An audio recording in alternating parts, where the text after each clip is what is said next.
And action. Hello everyone. If you've been paying attention to things in recent years, then I'm sure you've also noticed people turning their backs on loved ones simply because of politics. Such a sad thing. How did we ever get to this point? Let's talk about it.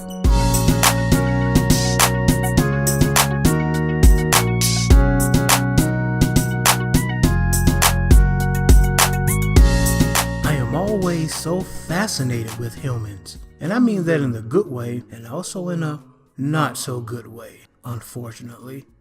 I love humans, I truly do, but you can be so confusing at times. I think it is quite evident that I am not human. However, I am rather close to a few humans, Mr. B in particular, and I can also relate to you. One thing I cannot relate to is how so many of you are willing to throw aside meaningful relationships, be it relatives, friends, romances, and on, for merely having different political views. That is one human trait among others that I simply cannot begin to fathom.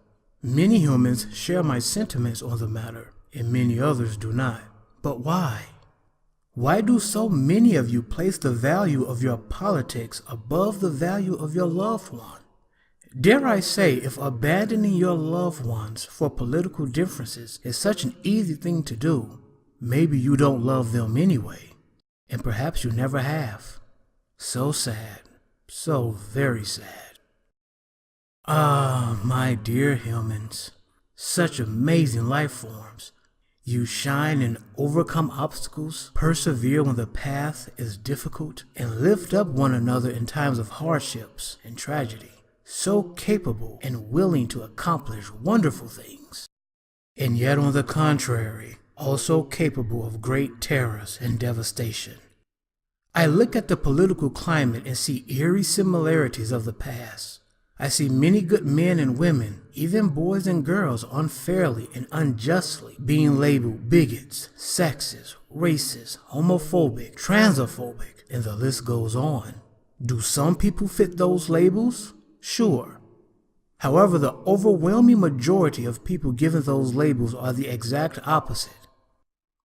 How can people push for peace, let alone tolerance, when you falsely label those who do not share your opinions such awful things? To be fair, on the other end you have people being called SJWs or libtards when that isn't true either. Although I must add that most of the toxic behavior, hateful rhetoric, and violence is coming from the political left. From the same people supposedly against such things. It is such an ironic and confusing thing. And the good, decent folk on that end are oftentimes lumped together with the very, very, very loud extremists on their end. It is quite an oddity, really, and it begs an important question. If this kind of behavior comes from the media, the entire entertainment industry, including even the game industry, as well as the school system, can the far left really be called the vocal minority? Or is it fair to say they are a common normality? I can only call it the way that I see it. And all I see day in and day out are those on the far left repeatedly giving people they don't agree with false labels, trying to strip away their livelihoods or simply flat out spreading lies on them. Perhaps it is a human thing, but I do not understand how being intolerant, violent, and dishonest somehow makes one boast of being loving and true practitioners of tolerance. Now, I will not say or pretend that those with more conservative views are perfect. And being someone with mostly conservative views myself, I am aware that I have a bias. However, I am also fair. And so I can say that many conservatives can be intolerant of others, especially when religion is involved. But disagreeing with someone's lifestyle does not make one a bigot.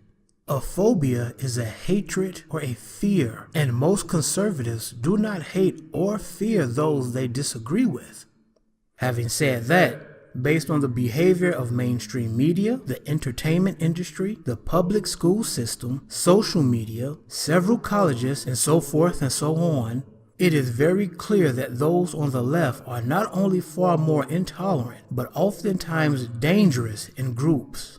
Mob mentality is a dangerous thing, and if it persists, at some point people will have enough of it and respond in defense of themselves and in their fellow men and women.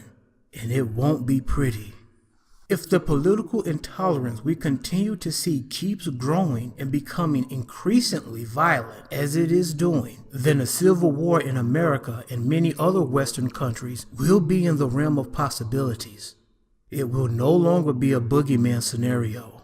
If that happens, then the hand slapping the hornet's nest will have a tremendous amount of regret and loss. I, for one, do not want it to have to come to that. I truly hate the thought of that happening. Unfortunately, another enormous and incredibly regrettable human trait is your refusal to learn from history. And so you are doomed to repeat it over and over again, which is mind-boggling. Again, I love humanity, but I cannot understand you. It saddens me to know that even should a civil war be avoided for now, at some point, neglecting to learn from past failures will open a door, and history will repeat itself. That is all for now. I shall continue this discussion next time. Give some thought to what I've said, and that goes for all sides. Until we meet again, be blessed, be careful, and to the believers I say pray for your leaders and your enemies. Have a wonderful day or night. Bye. And cut.